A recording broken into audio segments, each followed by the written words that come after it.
Let me just share a thought with all of you, if I may.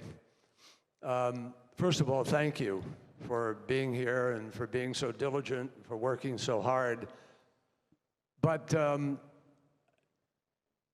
think it's obvious to everybody that we are in a fight.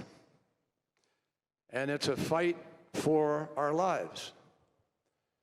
I hear people in public life, I've probably said it myself, that this is an existential battle.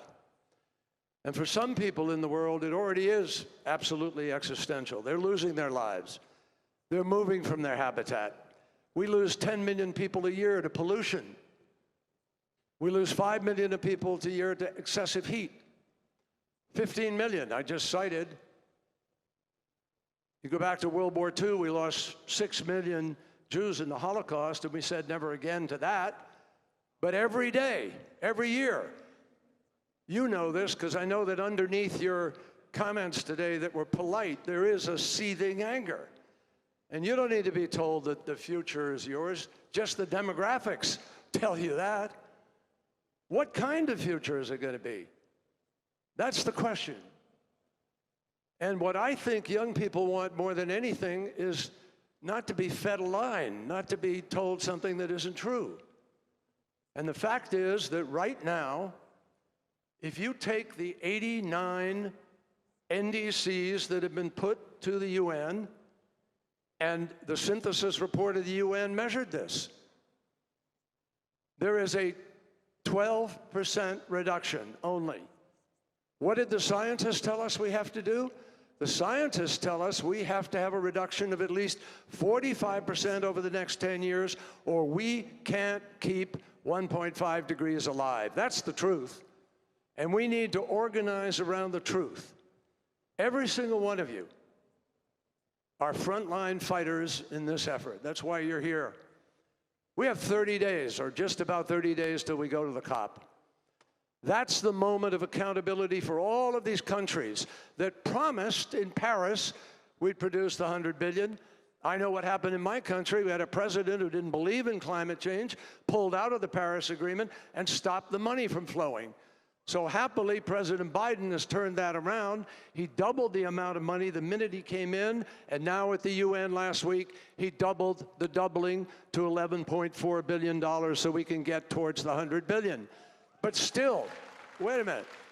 We know that that's not enough. Allah knows it's not enough. We're dealing with trillion-dollar economies. The UN Finance Gap Report tells us that we need to have 2.6 trillion to 4 trillion every single year for the next 30 years. The IEA tells us we have to deploy renewables 6 times faster than we are today. We have to build forests 5 times faster than we are today. We have to stop coal 5 times faster than we are today. We have to deploy electric vehicles 22 times faster than we are today. So we're behind. And we have to stop the BS that is being thrown at us by a number of countries that have not been willing to sign up to what Great Britain has signed up to, we've signed up to, Japan, Canada, the EU. That is to keep 1.5 degrees alive. And how are we doing it? Britain has promised a 78% reduction over the next 10 years. EU, 55%. UK, the United States, 50 to 52%. Japan, 45 to 50%. Canada, 45 to 50%. So we're on target. 55% of global GDP is on target to keep 1.5 degrees alive.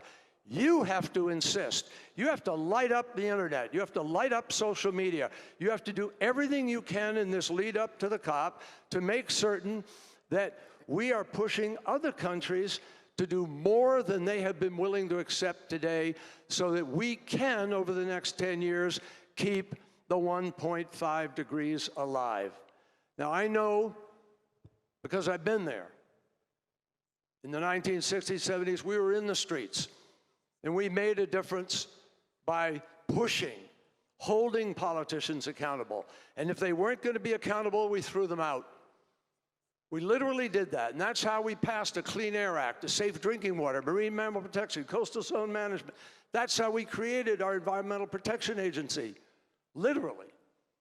Now, we have to get back to work to hold people accountable. And nobody does that better than young people all around the world through all of history. Every major movement for civil rights, for women's rights, for equality, to deal with the environment, to try to build housing, to have health care, always have come from young people who have been willing to go out and put themselves on the line in order to get the job done. So I'm with Frans Timmermans, and I'm with Alok Sharma. We believe more has to happen, but we can't do it against some of these powerful interests that want to continue business as usual unless all of you join in this effort to build the momentum to hold everybody accountable. That's what has to happen at COP26. A new level of transparency and accountability. And we can do it with today's technology. We have real-time input through satellites as to what the supply chain footprint of carbon is for any company in the world, for any country in the world. So we have a new level of accountability, new insight on what countries are willing to do. So I simply say to you, thank you for coming here. Thanks for being part of this effort.